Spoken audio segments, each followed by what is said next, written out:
Hello again, this is Gamepad Dad with another video. This time we will be talking about the rising star of the gaming world, Clair Obscur Expedition 33. This game has taken the gaming world by storm and piquing interest of millions of gamers everywhere. That being said, since we haven't had a game like this in quite a while now, it can be a bit confusing and even overwhelming with some of its mechanics. With that in mind, here are 5 tips that will help you make the game much easier.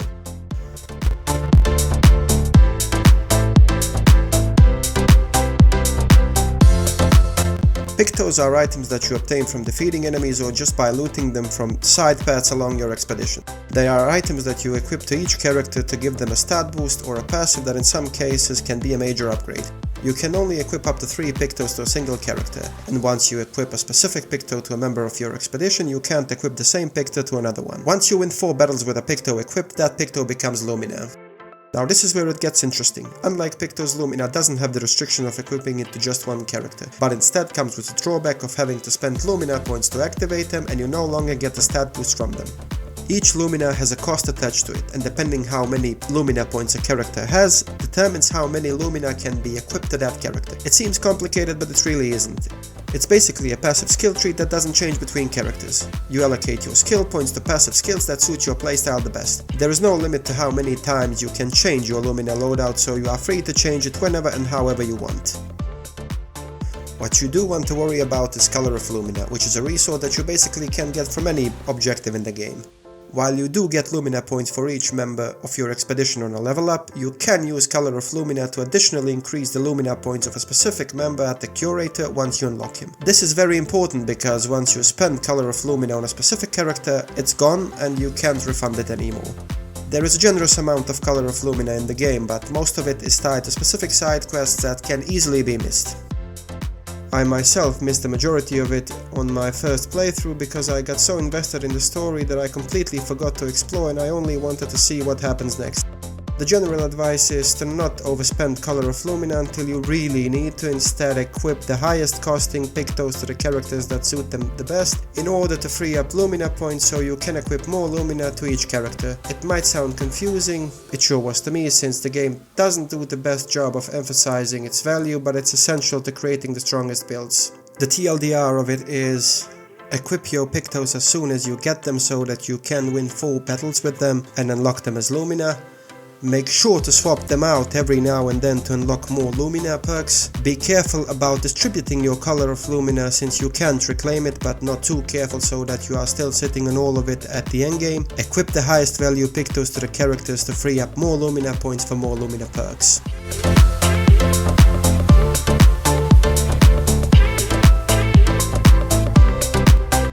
Unlike Pictos, attributes are straightforward. Vitality increases your HP, Might increases your attack power, Agility increases your speed and defense, Defense increases your defense and crit rate, and Luck increases your crit rate and speed. The problem arises as you start getting multiple weapons that scale with different attributes and you can't decide which weapon to equip or what attribute to level. You will find yourself rolling with a predominantly agility focused build just to come around an overpowered defense weapon that you just don't have the attributes for. Fortunately, the game provides a way to reset your attributes if you end up not liking how you distributed them. Recode is a resource that can be obtained from various sources, whether it is from completing encounters or as simple as buying them off from friendly gesturals. The game provides a generous amount of them in case you end up stuck with the wrong attributes. Of course, there is the simple way of just dumping all of your points into Might and Vitality, like I did for half of the game, but I found out that it wasn't that effective for higher tier encounters as you soon get overwhelmed by the sheer number of attacks that come bashing your way. Instead, I found that the best and easiest way of distributing your attributes is simply by dumping them into Vitality and Agility as soon as you get the proper weapon for it. Speaking from personal experience, the game became much easier for me once I switched to an Agility Vitality based build, since first, it provides me with the necessary HP to survive the attacks that were simply too much for my modest reflexes. Second, it provided me with more turns to play with my characters. And third, there are some very good weapons for each member of your expeditions that scale with those 2 stats. I will not get into the specific of how to obtain such weapons for each character, since it would make this video way too long, but make sure to equip them and upgrade them as soon as you get one.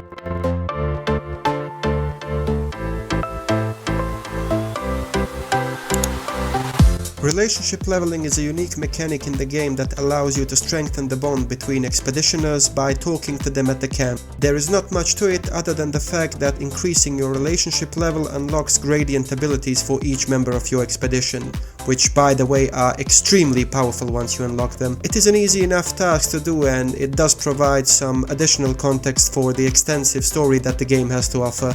I would highly recommend maxing out your relationship levels every time you end up at the camp, since some gradient abilities deal enormous amount of damage, not to mention the fact that you get to attack again after using one.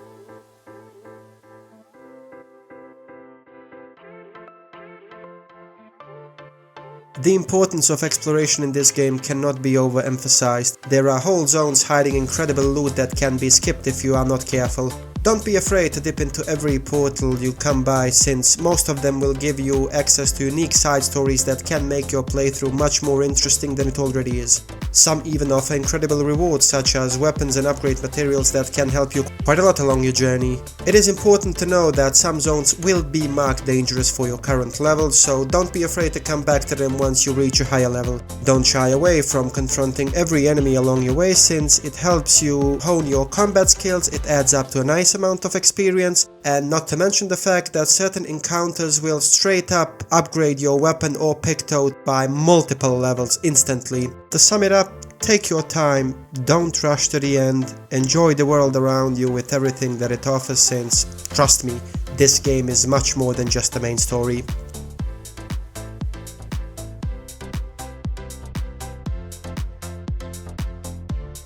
The skill system in this game can be a tad confusing. Out of many skills that you can unlock, you get to use only 6 of them, and sometimes the decision which ones to use can be quite unclear, to say the least. Depending on what characters you opt to use for your main team, the choices get more complex, since you will have to build them around each other for the best result. And I know you do technically get to play with the whole expedition, but I found that as long as your main team is well composed, the so-called last stand will rarely get their chance to shine, barring some extreme circumstances. That also means that you will have more resources to spend on your main team, making you deal much more damage and making battles last much less time. One thing I would like to underline here is the importance of having Lune in your main team and maxing her out as soon as you can. Why, you ask? Well, she has a very strong heal, and what is more important, she has a rebirth that can be used as often as you want, given that you have enough AP, and trust me, with the right pictos you'll always have enough AP. As for combat, it is tricky to get the right timing on the parries and the dodges, but if I can do it with my reaction time, which equals the reaction time of a dead bison, then I'm sure everyone can.